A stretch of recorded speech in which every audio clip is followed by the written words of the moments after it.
White people on South Africa's farms are 12 times more likely to be murdered than their black counterparts, proving that white people in this country are indeed being systematically targeted with violence. Now, this statistic might not be a surprise for anyone that has their eyes open to reality in South Africa. What has to be a surprise, however, is the origin or the source of this new data. You see, the source of this data comes from the South African Police Service because of a recently specifically requested data set by the economic freedom fighters on farm murders. Yes, that economic freedom fighters, the party whose leader was made famous by Donald Trump when he played a video of Julius Malema, their leader, singing Kill the Boer in the Oval Office earlier last year.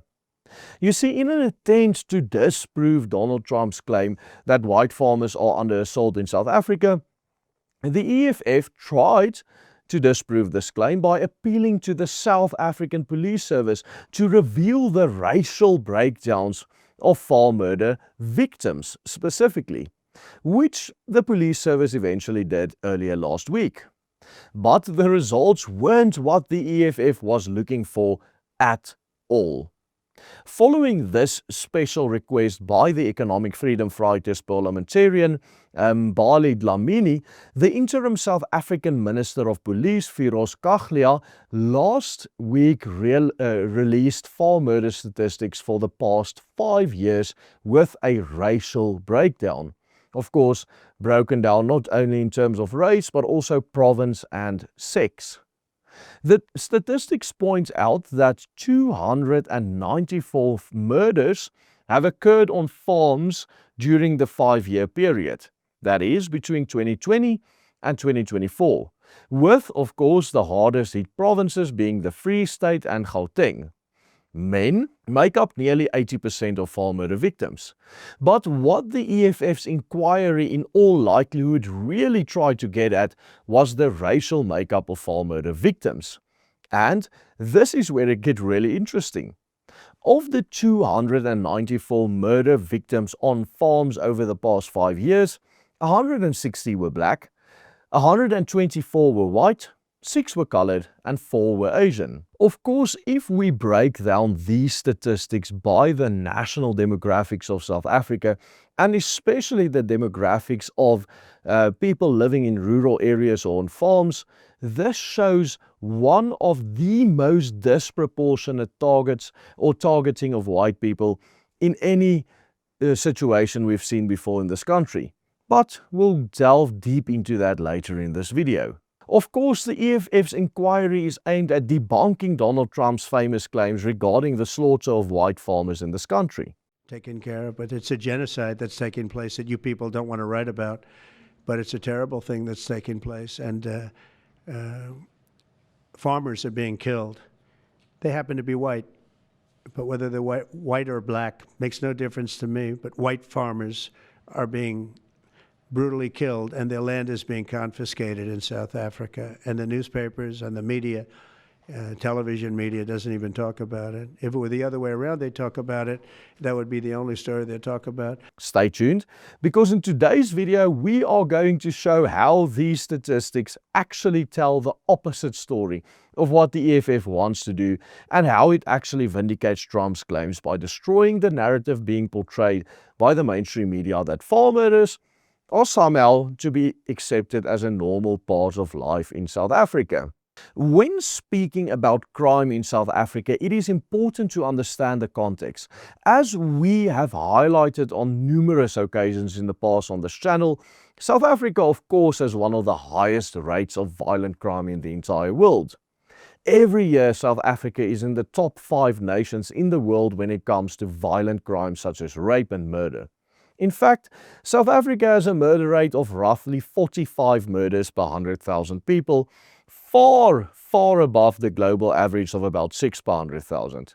South Africa also records roughly 42,000 reported rapes per year, equivalent to 144 per 100,000.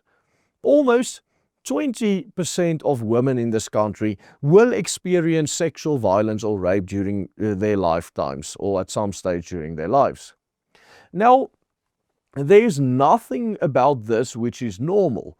Certainly not by any Western standards, and most certainly not in terms of the cultural standards of the Afrikaners, as well as the Anglo-South Africans in this country, who are two of the least violent and criminal peoples in the entire world, as we here at the Willem Petzer Group pointed out in a recent analysis, to which we will link again at the end of this video. And so, even if farm murders were just some part of the massive decade-long violent crime wave infecting and devouring this country from the inside, then we would still have sufficient reason to be angry about it, because it is our own people being killed by another group that we did not attack nor provoke with any sort of violence.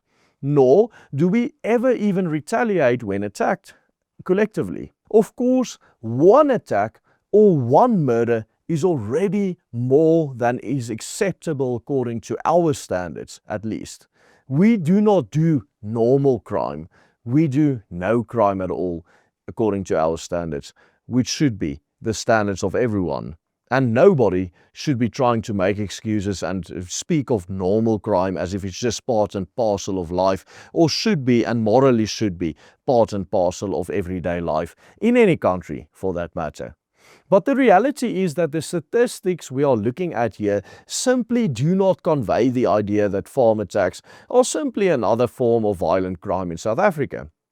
Around 30% of South Africa's population live in rural areas. And because white people are far more likely or far more disproportionately employed in the white-collar jobs in the cities, the overwhelming majority of the actual population living or working on farms or in rural areas is black. In fact, it is estimated that when it comes to the actual population on South African farms and smallholdings, no less than 88% of the population here are black, and just 6% are white. Yet, when it comes to farm murder victims, as the statistics by the South African Police Service says, an astonishing 42% of people being murdered on farms are white, while only 54% are black. This means that whites living in the countryside are actually 11 times more likely to be murdered on farms than blacks are. But even this shallow look at the statistic fails to tell the full story. You see, when activists or organizations speak of farm attacks, they speak of farmers being attacked in their homes or while they are out and about on the farm. The statistics from the South African Police Service, however, include all murders occurring on farms and smallholdings in South Africa, even those resulting from drunken brawls or domestic violence that we know is very common among farm workers. If you were to only take the classical definition of farm attacks as someone coming into your property illegally with the intent of killing you, as shown by the Transvaal Agricultural Union statistics, whites would make up a far, far greater share of the victims than the South African Police Service says.